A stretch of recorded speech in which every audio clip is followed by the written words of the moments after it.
बोलिए शंकर भगवान की जय। आप सभी को श्री माघ मास की हार्दिक शुभकामनाएं।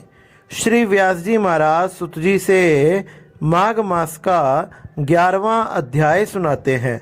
व्यास जी ने बताया कि यमदूत कहने लगे कि हे वैश्य, मनुष्य को सदैव शालिग्राम भगवान का तथा वज्र का पूजन करना चाहिए। जो शिला में शालिग्राम का तथा वज्र में भगवान वासुदेव का, गोपाल का, नारायण का पूजन करते हैं, उनके सभी पाप नष्ट हो जाते हैं। सब पुण्यों को देने वाला तथा मुक्ति को प्रदान करने वाला भगवान विष्णु का यह पूजा पाठ मनुष्य के सभी पापों को नष्ट करने वाला है, क्योंकि शालिग्राम में साक्षात भगवान नारायण विष्णु का निवास होता है। जो मनुष्य शालिग्राम की शिला का, हरि चक्र का पूजन करते हैं, वह अनेक मंत्रों का फल को प्राप्त कर लेते हैं।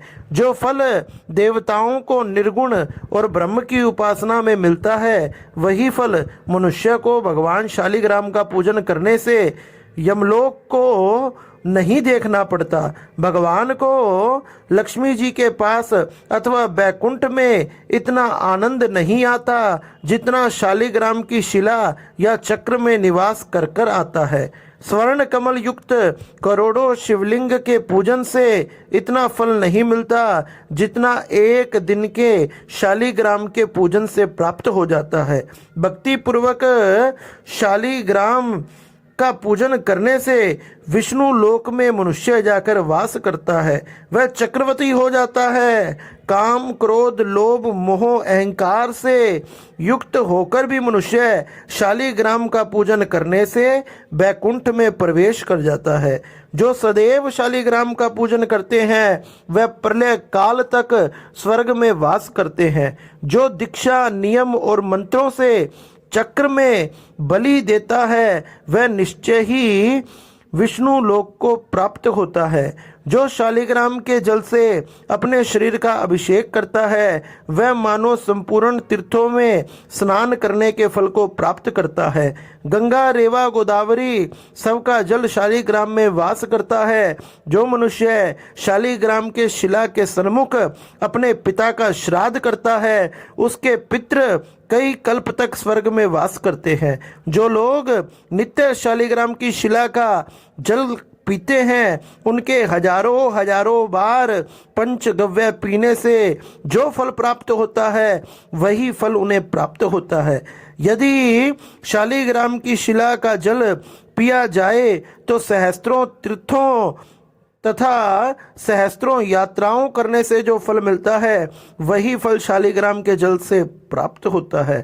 तथा वह स्थान जो तीर्थ स्थान के समान ही है, वही फल प्राप्त होता है। वहां पर किए गए संपूर्ण दान, हवन करोड़ों गुना को फल देते हैं जब वहाँ शालिग्राम भगवान विराजमान होते हैं। जो एक बूंद भी शालिग्राम का जल पी लेता है, वह माता के स्तनों का दूध का पान दोबारा नहीं कर पाता, क्योंकि वह सदा सदा के लिए मुक्त हो जाता है। उसे दोबारा फिर गर्भ में नहीं आना पड़ता। शालिग्राम शिला में जो कीड़े मकोड़े एक कोस के अंतर पर मर जाते हैं, वह भी बैकुंठ को प्राप्त हो जाते हैं। जो फल वन में तप करने से प्राप्त होता है, वही फल भगवान का सदा स्मरण करने से प्राप्त होता है।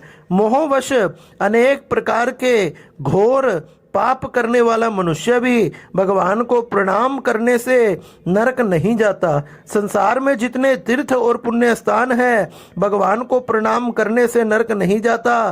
तथा संसार में जितने तीर्थ और पुण्य स्थान हैं, भगवान के केवल नाम मात्र से उनका पुण्य प्राप्त हो जाता है। इसलिए मनुष्य को चाहिए कि इस माघ मास में भगवान का पूजन करें, शालिग्राम का पूजन करें तथा उसके जल का आचमन करें तथा उसका नमस्कार, तुलसी की मंजली तथा तुलसी आदि समर्पित करने से जन्म जन्मांतर के पाप नष्ट होते हैं तथा भगवत धाम की प्राप्ति होती है।